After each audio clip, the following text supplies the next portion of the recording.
So good day everyone, we are the group 3 and we are going to discuss the chapter 4 policy, strategy and goal deployment. But before anything else, let me introduce to you the reporters. I am James Ryan Molina. We have John Dave Carl Dangkal, Clint Christian Palconet, Kem Sumalpong, Luigi Geralde, Nico Linog, Ishi Romero and Josibel Oco. So for today's discussion, we are going to integrate now the TQM or Total Quality Management in terms in policy, strategy, and goal deployment. So leaders of any organization need a clear sense of direction and purpose, which they must communicate effectively throughout the organization. So we have learned in the previous lesson that a good leadership culture is necessary or fundamental if we are aiming for a total quality management. So leaders with a clear sense of direction and purpose must also communicate effectively those directions and purpose throughout the organization. So hindi pwede na leader lang ang may alam kung saan papunta o saan patungo ang isang organization.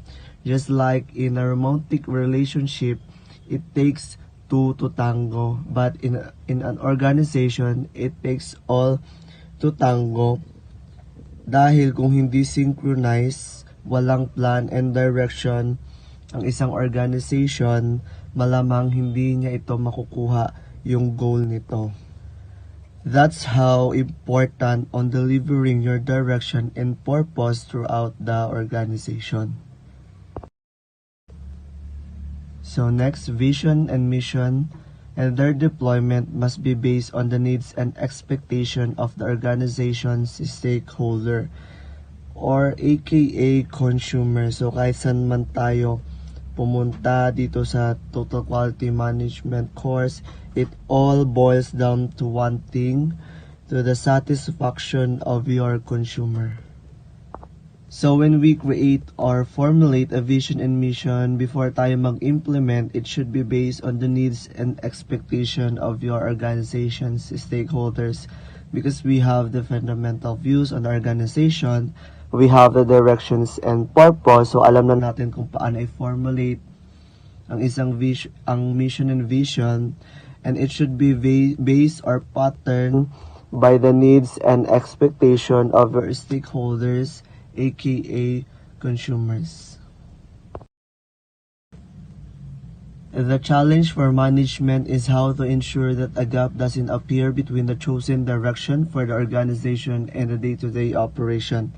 So if we are holding a big organization, we are going to make sure that there won't be any gap to the day-to-day operation. So we should apply the TQM strategies or the Total Quality Management Strategies Plan to make sure its success or effectivity. So any misalignment wastes resources, squanders opportunities, and increases risk. So to avoid that, we should apply the TQM strategy for the avoidance of that kind of circumstances. And now let's talk about the 6 basic steps in integrating TQM into the policy and strategy. So for the first step, develop a shared vision and mission for the business organization. Step 2, develop the mission into its critical success factors, CSFs, to coerce and move it forward. Step 3, define the key performance indicators as being the quantifiable indicators of success in terms of the mission and CSF. Step 4, we have understand the core processes and gain process sponsorship. Step 5, break down the core processes into sub-processes, activities, and tasks and form improvement teams around this. And last step, step 6, ensure the process and people alignment through a policy deployment or goal translation process. Good day everyone, I am Jandev Kardangal and I am the one who will going to report the step 1. So the first step is develop a shared vision and mission for the business or organization. So once the team or a company is reasonably clear about the direction, the organization should be taking, then it can develop vision and mission that will help to define the strategic choices and provide alignment with the purposes, roles, and equity. So, as the other group reporter discussed about the vision, then today we will discuss about on how to develop a mission. So as you can see in the graph, there is mission and vision. So the mission statement gives a purpose, an important role in the organization. So it should stated or the mission stated in the graph is what we want to achieve. So nganong ato unsa man ang ato ang goal? Unsa man ang ato ang mission nga nganong ato ning gibuhat nga organization or nga company? So na din makita dayon ang strategies and plans. So nakabutang din ani ang how are we going to achieve it. So naka-indicate diri ang mga plano o mga strategies para ma-achieve nato na siyang mission. Then also maka-indicate dayon ang critical success factors or the CSFs. Nakabutang diri ang what we need to achieve. So CSF, it is very kanang crucial kaayo kay diri na to ibutang ang mga plano or strategies nga para ma-success or mo grow ang isa company. Busa nakabutang siya sa graph nga what we need to achieve. So usually ginabutang diri is kana bitang mga factors, for example kanang kanang the community. So maghimo sila mga strategies nga maka-benefit ang community sa ilaha. Then maghimo pud og strategies nga maka-benefit sa workers sa company. So mo siya gitawag og critical success factors kay diri nato siya diri makita or diri nato mabutang ang mga ways para ma-achieve nato ang ato ang mission. Then lastly is ang core processes. So there is makabutang ang mga activities we need to perform particularly well to achieve it. So usually ang core processes is diri nato mabutang kung unsa ang mga need i-perform, unsa ang mga tagsa nga mga functions sa different. So lastly is ang core processes. So there is a core processes is diri ang involvement sa development and creation sa product or sa imuhang company. Then also, ang core processes is the one nga ga-support sa stability sa company. So usually diri na to makita sa core processes ang business development, ang operation, ang customer service, ang pag-finance, ang marketing. So it is very important gyud ang core processes. So to have an effective mission is ang mission is very important gyud kina siya kay dira na to makita or dira na to malantaw kung maka-survive or survival ba na siya nga business ang gihimo. Good day everyone, my name is Glenn Christian Roger D. Falconet. Step 2 is to develop the mission into its critical success factors to coerce and move it forward. So when you talk about develop, it is to advance or to improve the mission into its critical success factors. So critical success factors also called as key result areas. So when you talk about key result areas, it is the areas of the business or project that are vital to its success. So importante kuno kayo ang critical success factors para ma-achieve sa business ang ilang mission. Vital siya. You talk about vital, it is necessary or important sa isa ka business para to course and move it forward, para mulambo ang isa ka business, para saada ang dagan sa isa ka business. So some businesses called it a danger gap. Why? Because this is where the business fall into. Lots of businesses now have the mission. Ilang gusto mulambo ang ilang business, ilang gusto mo sikat ilang business, but they don't have the procedures. Mao nang danger gap ang tawag ani. So here are the what's on how to achieve the mission. First is financial and non-financial performance. So as a business, dapat you need to monitor your financial and non-financial performance, your financial statements or financial positions, kay kung gaining ba ka or losing ang imong business. Second is customer or market satisfaction. So if you have customer satisfaction, tsada ang imo ang product, daghan magbalik-balik, daghan mo palit, mao na ang pinaka-importante sa business ang mga customer. Third is people or internal organization. So you talk about internal, it is inside the organization that runs the business, includes the employers, workers, and heads, department heads. If tsada ang environment sa isa ka business, ganahan silang trabaho para pag ganahan silang trabaho, tsada ang product na ma-produce nila. Fourth is environmental or societal satisfaction. Like for example, dili lang kay ang customer or market, dili lang po kay individual isa ra ang ganahan sa ato ang product. Dapat tanan bitaw ganahan sila. Like for example, kanang ang Shirogi na una, dili lang kay isa ang ganahan, tanan ang community ganahan sa Shirogi. So there are rules to be followed and it is necessary and sufficient for the mission to be achieved. And now here are the what's and how's on how to achieve the mission. Giunsa og unsaon pag-achieve ang mission. First is we must have right first time suppliers. Right first time suppliers is dapat na kay supplier nga gahatag taga-adlaw.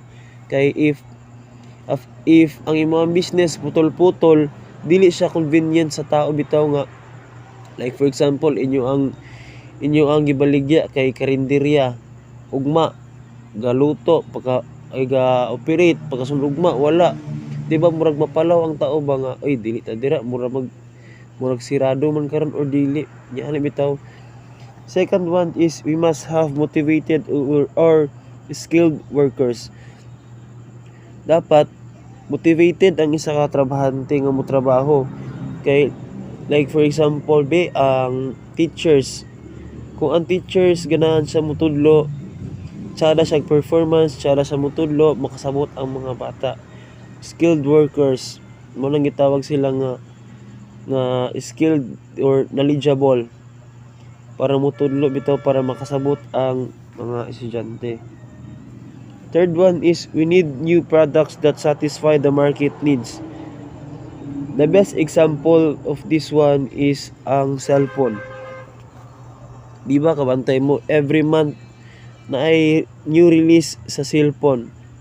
Mo na ang pinaka-importante sa business, dapat na kay bag-o nga product para makasabay siya sa kalmitaw kanang innovative nga pag-improve sa ato ang economy. Next is we need new business opportunities. Kung sa business, kung ga-focus lang ka sa isa, dili ka mo improve or dili ka mo upgrade or dili ka mo develop. Because dira ra kasi imong comfort zone. If dira ra kasi imong comfort zone, wala kay matun-an, wala kay alam daw mag-get or wala kay ma-learn. You need to grow. You need more opportunities to grow or to upgrade your business. Last one is we must have best in-field product quality. So like for example, ang kuan sa cellphone atong barang cellphone. So kinsa may pinakatsada nga specification quality sa camera sa cellphone. Di ba ang iPhone tanan taganahan og iPhone mo na siya ang best in-field product quality. Tsada o ganahan tanan. Dili lang kay isa, kundi tanan based in field.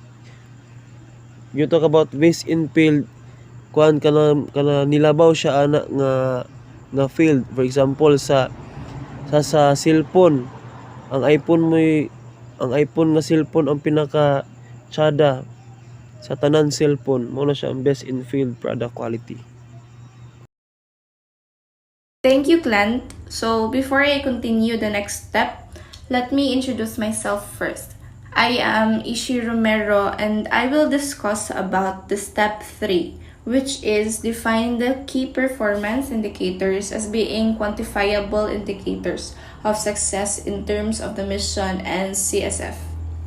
The mission and CFS provide the what of the organization, but they must be supported by measurable key performance indicators or KPI that are tightly and inarguably linked. So if you listen carefully to Clint a while ago, the what of the organization are the minimum key factors or sub-goals that the organization must have or which together will achieve the mission. What are those 4 key factors or sub-goals sa organization's gani, which Sir Clint discussed a while ago? It is first the financial and non-financial performance, customer or market satisfaction, people or internal organization satisfaction, and last is an environmental or societal satisfaction. So by the help of KPIs, it will translate the directional and sometimes loose statements of the mission into clear targets, and in turn to simplify management's thinking. The KPIs will be used to monitor progress and as evidence of success for the organization in every direction, internally and externally. So kaning KPI, it is defined as a measurable value that demonstrates how effectively a company or business in achieving business objectives. So kanis ga-help nato to focus our attention on what matters most, especially in business-related decision-making. As Peter Drucker said, what gets measured gets done. So ang mga performing teams and businesses gagamit og KPIs para ma-meet ang desired outcome or mission sa isa ka business. So they want to monitor their work and record it after if they are making an impact to the business. Managing with KPIs help you to set target for implementing your growth strategies to improve performance and achieve the mission sa imuhang business. So each CSFS should have an owner or assigned person who is a member of the management team that agreed the mission and CSFS. The task of this certain person is to, number 1, define and agree the KPIs and associated targets. It means that we need to identify what KPIs is to be used para ma-connect nato sa atong target. It's very important na align ato ang KPI sa atong target so that ma-achieve nato successfully and ma-monitor yun nato siya if we are in the right path. So next, second, ensure that appropriate data is collected and recorded. Parehagod ang mag-conduct og research. We collect data to answer questions, analyzing business performance or other outcomes to predict future trends and scenarios. So, collecting data is very important because through this, makahelp ni siya to identify the lack and errors sa business para ma-improve nato ang performance sa to ang business. Okay, so next, number 3, monitor and report progress towards achieving the CSFS on a regular basis. Always monitor na to as the person who is in charge ani nga task. Kay kung naman progress or any errors na ma-detect, ma-action na to dito. Diba? Yeah. So last is number 4, review and modify the KPIs and target where appropriate. We must review and modify the KPI para ma-aware ta dito sa atong buhaton and ma-update imong business plan with the next step to perform to achieve the business mission. Thank you. So, hi everyone, I am your reporter again, Clint Christian Roger D. Falconet. Step 4. It is to understand the core processes and gain processes sponsorship. So this is the point when the top management team have to consider how to institutionalize the mission in the form of processes until major changes are required. So businesses is just like humans. They make mistakes, but businesses make failures. So they have two forms of processes. It is core business process and game process sponsorship. So let's talk first about core business process. So core business process describes what actually is or needs to be done so that the organization meet its critical success factors. Or according to Google, core business process is a minimum individual task to be accomplished to provide a certain level of consistency. Or ang core business process kuno is a minimum individual task that needs to be done so that the organization meet its critical success factors. So, dapat ang business nasa'y competent staff to identify what will do kung unsay dapat nila buhaton. Because if you have a competitive staff or one competent staff, then you will have a competitive business or organization. Mura sa basketball bitaw, if competitive imo ang player, musukol siya sa uban player, mas kung bitaw maka-coop up siya, or kung sa business pa makasabay siya sa sa pag-upgrade sa economy. Second, gain process sponsorship. So when you talk about sponsorship, it is a form of process which the team will have quality performance improvement. So the task of sponsorship is to ensure that appropriate resources are made available to map, investigate, and improve the process. So, if there have failures, if na failure ang isa ka business, ang sponsorship ni bahala ana nga mag-investigate o i-improve nila ang ilang pagtrabaho. Like for example, sa credit department, nganong wala man kayo na mga dira, unsa may dapat na tubuhaton. So, that's the time na mag-kuan sila, mag-investigate sila o mag-take sila og corrective actions para ma-improve nila ang ilang pagserbisyo sa credit department. Second is to assist in selecting the process improvement team leaders and members. So dapat mamili ka og sakto or suitable nga mga workers para tsada bitaw or kana bitaw master sila ana nga kuan nga buluhaton, dili na ka maglisod. The third is remove blocks to the team progress. So di man gyud na mawala no nga na mga crib mentality, especially sa mga employers or sa mga workers. So we need to remove them. If lain nilang batasan, dili siya maayo sa environment, dili siya makakos or di siya makatabang sa progress sa isa ka team or sa environment, dili siya tsada. The last one is report progress to the senior management team. Dapat i-report nimo siya para ma-monitor bitaw sa management kung naabay improvement or wala ang isa ka business. Hello, good day po sir. So I am Josabel M. Oco from this BAFM 3A for the continuation of the report. Step 5, break down the core processes into sub-processes, activities, and tasks and form improvement teams around this. So in this step, once an organization has defined and mapped out the high-level core processes, people need to understand what activities are required within these core processes and how they combine at operational levels. So, in this top-down approach is needed to ensure that the day-to-day activities of an organization are aligned with what is the critical to achieving strategic success. So if this step properly executed, this will develop the skills needed to understand how the new process structure will be analyzed and made to work.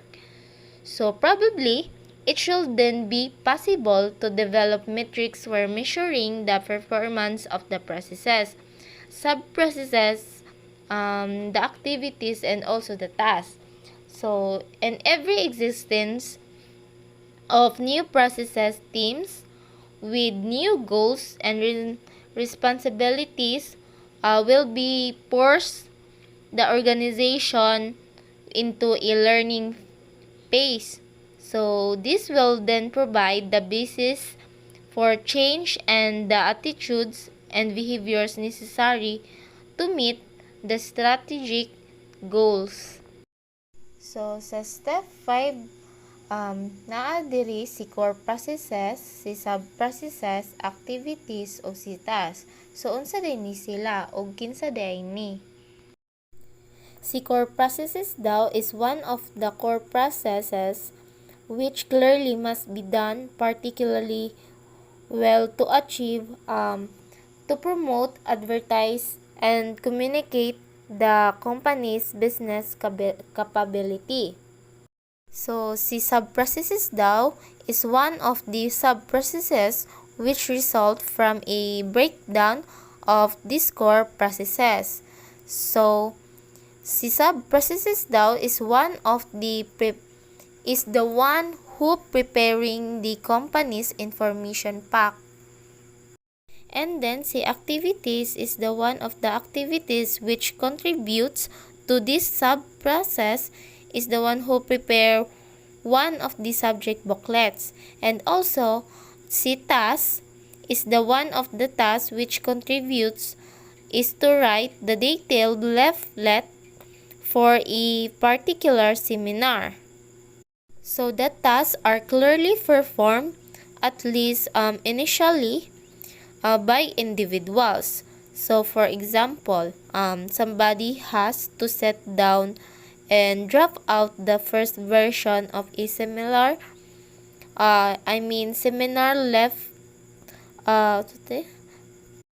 leaflet rather.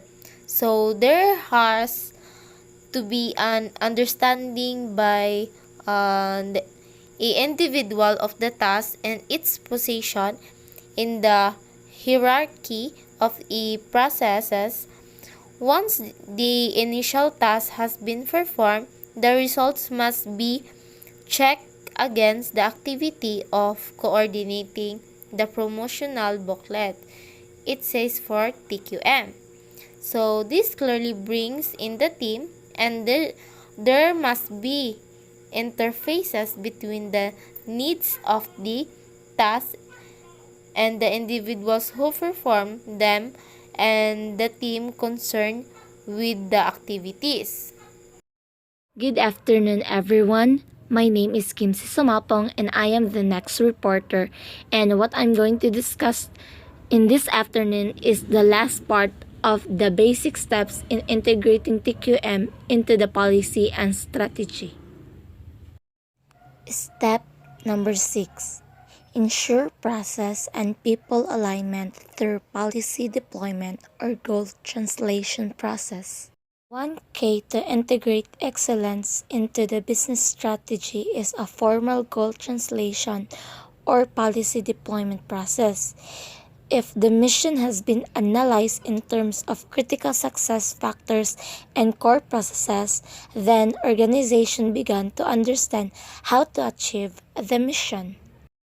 Well then, according to Hoshin Kanri, the 7-step planning process to ensuring that the strategy of a company gets executed across the hierarchy, policy deployment is to align all effort. Management must translate goals into action, and action must be tracked and measured to assure the result meets its goal.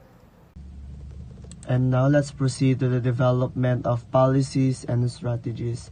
And it consists of customer or market, shareholders or major stakeholders, people, processes, partners or resources, and society. Hi, I'm Nicogelino.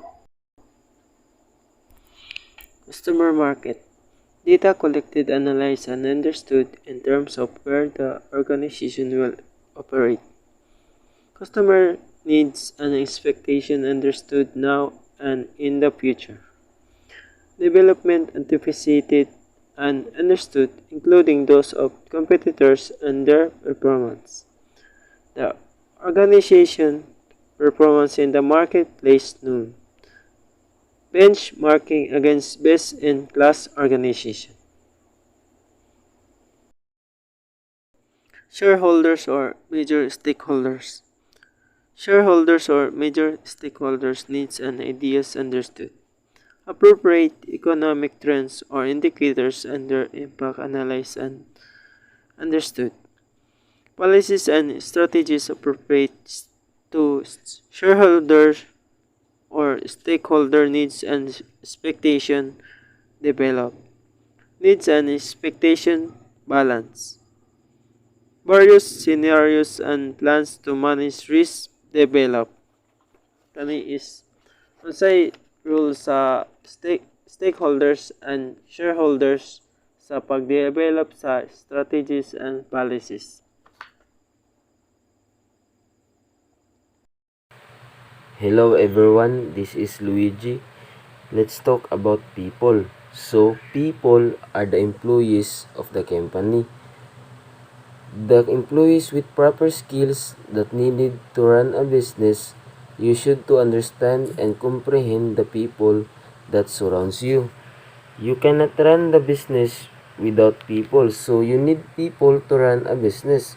So, it is because people are managing the human resource. So, to have a development as a people in the company, we need teamwork, communication, innovation, and learnings. So, we have 5 development of policies. The first one is the needs and expectation of the employees understood. So, as a owner, we need to understand the need and expectation of the employees to have a development. So, the next one is the data collected, analyzed, and understood in terms of the internal performance of the organizations. So, the next one is the data collected, analysis, and understood in terms of the internal performance of the organization. So, we must understand the performance of the employees or the result. So, the third one is output from learning activities understood. So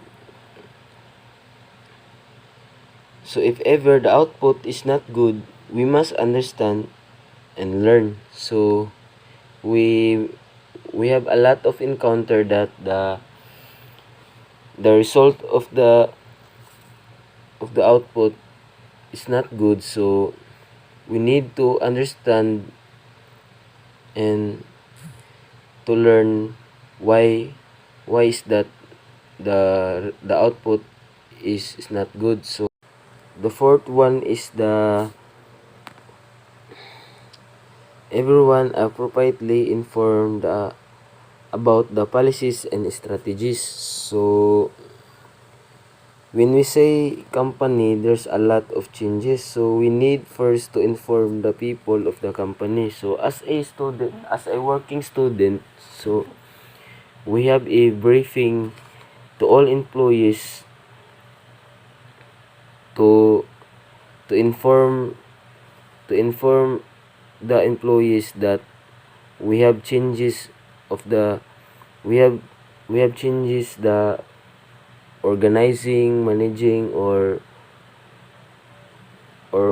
policies. So or strategies. The last one is the everyone appropriately trained and developed to provide the required competencies and skills the organizations needs to deliver the policies and strategies. So when it comes to company, we need a refreshment training or like seminar to have a standard and to sustain the performance. So let's proceed the next page. So we are now in processes. So when we say process is a tool which is kanang ginagamit para mahitabo ang usa ka policies and even strategies. For example is kanang sa paghimo og policies bitaw, di ba? Naay process ana which is ang pag-voting. So aya dayon ang output. We have 4 development of policies and strategies. So the first one is a key process framework to deliver the policies and strategies designed, understood, and implemented. So we must understand and implemented the process. So we need a plan and agreement before the deliver and the policies and strategies. So the third one is each key process and its major stakeholders defined. So we must define each process of major of stakeholders. So the last one is key process framework reviewed periodically in terms of its suitability to deliver to organization requirements. So the key process framework needs to be reviewed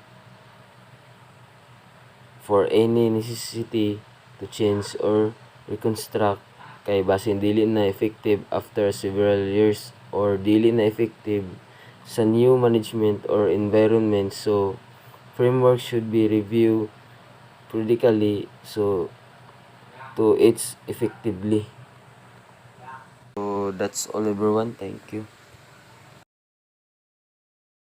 The next is the partner or resources. So partner resources must be appropriate technology understood.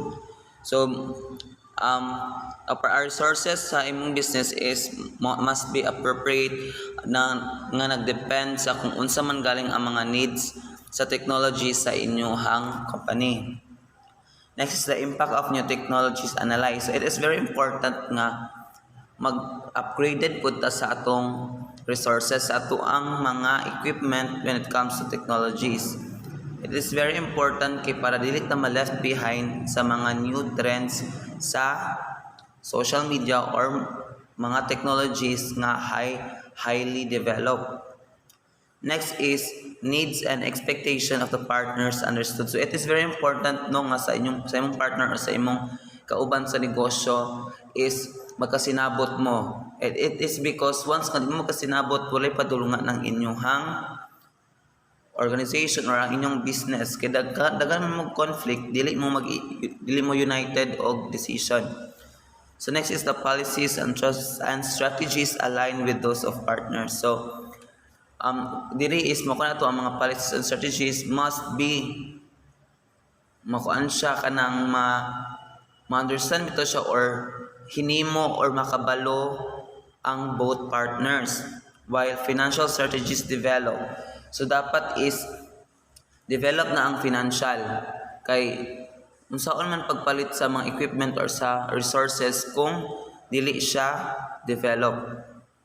Usaon siya pag-strategize kung asa i-allocate na ang money. Yan, bitaw so dapat na siya strategy sa asa ang flow sa money. Lastly is appropriate building equipment and materials identified. So it is very important no nga ang sa company is or ang working space or ang imuhang yati. Lastly is the appropriate buildings, equipment, and materials identified. So it is very important no nga appropriate na sila tanan. It is because once nga kulang ang materials ng equipment, then na possibility nga palpak, then makakos siya og kanang harm or risk sa isa ka company. Dili mo ka produce, lack mo sa production, di ba? So it is very important nga appropriate ang atong buildings. Tapos well ventilated ang area para nice ang workplace. The last one is society. Society, legal and environmental issues must be understood, and then environmental and corporate social responsibility process is developed. When we say CSR or corporate social responsibility, idea that companies should play a positive role in the community and consider the environmental and social impact of business decision. This is mean that in developing of policies and strategy, we really need to consider our society because this is where we can know what is much better for everyone or if this policy and strategy cannot affect or harm to anybody in the society. In fact, in developing policies and strategy, we should contribute what is good for everyone.